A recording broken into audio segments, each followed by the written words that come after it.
The 30th of January, 1933. Adolf Hitler, the leader of the Nazi Party, is appointed Chancellor of Germany and begins to make good on his pledge to persecute German Jews. In January 1933, there are some 523,000 Jews in Germany, representing less than 1% of the country's total population. During the first 6 years of Hitler's dictatorship, from 1933 until the outbreak of war in 1939, Jews feel the effects of more than 400 decrees and regulations that restrict all aspects of their public and private lives, and by September 1939, approximately 282,000 will leave Germany. With fleeing refugees, some German citizens secretly send money to foreign banks to prepare themselves for their own escape. One such citizen is a woman who runs a high-class Berlin brothel, the Salon Kitty, which is used by the Nazi intelligence service, the SD, for espionage. Its clientele includes German dignitaries, foreign diplomats, top industrialists, high-ranking civil servants, and senior Nazi party members, including the Gestapo chief, Reinhard Heydrich. The brothel madam's name is Kitty Schmidt. Kätchen Emma Sophie Schmidt, also known as Kitty Schmidt, was born on the 25th of June, 1882 in Hamburg, then part of the German Empire. As a young woman, Kitty went to England to work as a piano teacher, and whilst there, she met a Spanish consul named Zammit, whom she married but who later shot himself. After the suicide of her husband, she remained in the UK, and in October 1906, her illegitimate daughter Kathleen was born in Cardiff. When the First World War ended on the 11th of November 1918, Schmidt moved with her daughter to Berlin, and in 1922 opened her first commercial salon. The main purpose of her newly opened business venture was to provide companionship and intimacy to its clients. On the 30th of January 1933, Adolf Hitler was appointed Chancellor of Germany by President Paul von Hindenburg. Soon after their assumption of power, the Nazi leaders began to make good on their pledge to persecute German Jews. Schmidt had secretly been sending money to British banks with fleeing refugees ever since the Nazis took power. Her business performed well, and in 1935, Schmidt relocated to Kurfürstendamm, one of the most famous avenues in Berlin, and turned her salon into a high-class brothel, known to her clients as Salon Kitty. Its usual clientele included German dignitaries, foreign diplomats, top industrialists, high-ranking civil servants, and senior Nazi party members. In early 1939, she relocated her business to Giesebrecht Street in Charlottenburg, a wealthy district of Berlin. When she eventually tried to leave the country in June of the same year, security service agents arrested her at the Dutch border and took her to secret police headquarters. Once there, she was seen by Walter Schellenberg, who at that time worked in the counterintelligence department of the security service. Schmidt refused to cooperate and was then taken back to a Berlin prison where she was starved and beaten. She was given an ultimatum: cooperate with the Nazis or be sent to a concentration camp. Frau Schmidt finally changed her mind. Using Salon Kitty for espionage purposes was an idea of Reinhard Heydrich, chief of the security service. The goal was to entertain prominent guests with wine and women, so they would disclose secrets or talk about their real opinions to ensure their support could be relied upon. The 9 rooms of the salon were lavishly expanded and renovated to the highest standards of the 1930s. Schellenberg installed covert listening devices in the rooms and converted the basement into a workshop where 5 operatives could make transcriptions of conversations from the lovemaking rooms. Schellenberg also passed around a file to Nazi administrative officers in Berlin that said they were looking for women and girls who were intelligent, multilinguistic, big internationalism, and man-crazy. The file was top secret because the official propaganda aimed at women during the Nazi regime rather focused on promoting the traditional role of women as wives and mothers. Women were central to Adolf Hitler's plan to create an ideal Aryan community, as Hitler valued women for both their activism in the Nazi movement and their biological power as generators of the race. In Nazi thinking, a larger, racially purer population would enhance Germany's military strength and provide settlers to colonize conquered territory in Eastern Europe. The Third Reich's aggressive population policy encouraged racially pure women to bear as many children as possible. Nazi population policy took a radical turn in 1936 when SS leaders created the state-directed program known as Lebensborn, meaning fount of life. Lebensborn ordinance prescribed that every SS member should father 4 children in or out of wedlock.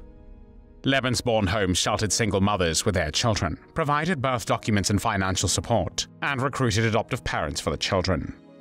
In the end, however, the Lebensborn program was never promoted aggressively, and only around 7,000 children were born into Lebensborn homes during the program's 9-year existence.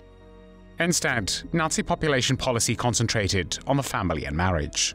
The state encouraged matrimony through marriage loans, dispensed family income supplements for each new child, publicly honored child-rich families, bestowed the Cross of Honor of the German Mother on women bearing 4 or more babies, and increased punishments for abortion. However, German women played a vital role in the Nazi movement, which by far exceeded the Nazi Party's propaganda that a woman's place was strictly in the home as mothers and childbearers. Of the estimated 40 million German women in the Reich, some 13 million were active in Nazi Party organizations, serving as welfare workers, teachers, secretaries, nurses, auxiliaries in the armed forces and police, and in many other occupations including as guards in concentration camps. A minority of German women who resisted the regime's policies or were branded biologically inferior were persecuted. Hundreds of thousands were forcibly sterilized, and tens of thousands more were incarcerated in the camp system. For a few women in Berlin, however, the Nazis had different plans. In 1939, after Kitty Schmidt agreed to continue running her business now in the service of the SD, dozens of Berlin prostitutes were arrested, of which the 20 most attractive ones were selected for Salon Kitty's special group. Next to the ordinary Berlin prostitutes, the women who entertained members of the Nazi elite were respected ladies of Berlin's high society, who were given no allowances for their contributions, and were nearly all married to men of good financial means. All the women were trained to recognize military uniforms and would take high-ranking party officials and foreign diplomats into the bedrooms where they would get them to relax, give them alcohol, and sleep with them. They were not told about the microphones, but had to make a report after every encounter. The ladies all had their particular attractions and had been trained to satisfy even the discerning customers. In March 1940, Schmidt was told to continue business as if nothing had happened, except now she had a special book of 20 additional girls she should only show to certain clients. If a customer used the phrase, "I come from Rottenburg," she was instructed to show him the book, allow him to make his decision, and call for the girl he had selected.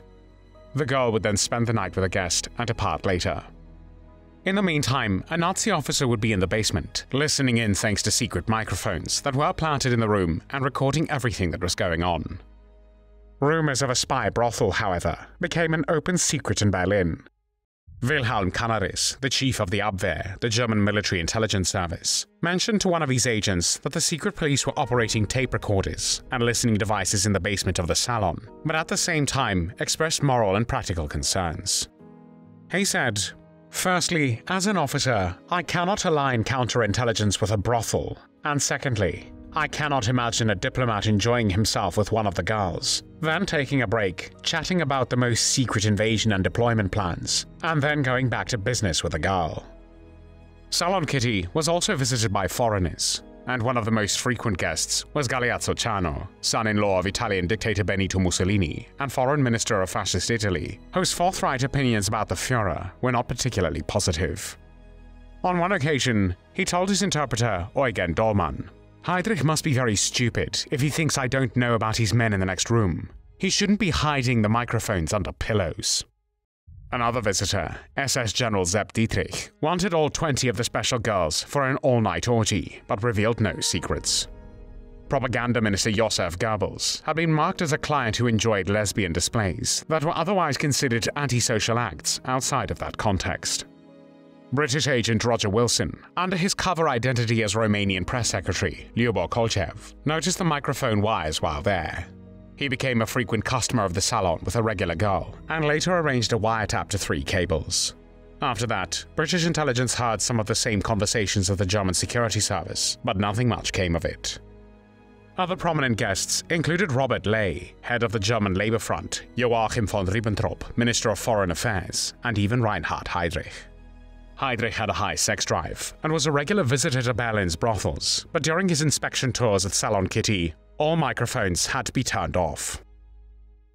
During a British air attack in July 1942, the building that housed Salon Kitty was destroyed, and the brothel had to be relocated.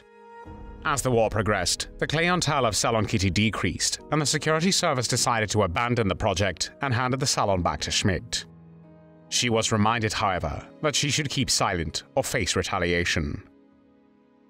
After the war, Schmidt continued to run her business, partly as a guest house and partly as a brothel. She never talked about what she had seen and experienced at Salon Kitty, and died on the 23rd of February 1954 at the age of 71. Her daughter Kathleen continued to run the business as a guest house until the 1980s, followed by her grandson Joachim Matte, until 1922, when the facility was converted into a guest house for asylum seekers. After protests from local residents, however, it had to close. The number of recordings from the brothel was estimated by the Stasi, East German Security Service, to be about 25,000. Virtually all the recordings have since been lost or destroyed due to their post-war lack of importance.